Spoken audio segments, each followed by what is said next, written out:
মশলাগুলো শিলপাটা দিয়ে বেটে নিয়েছি। আর এই রেসিপির মশলাটা এভাবে করেই বেটে নিতে হবে।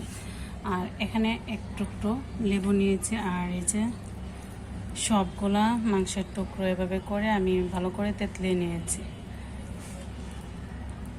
এখন শুধু এখানে একটু লবণ দিব, একটু লবণ দিচ্ছি, লেবুটাও চিপে রসটা বের করে নিচ্ছি।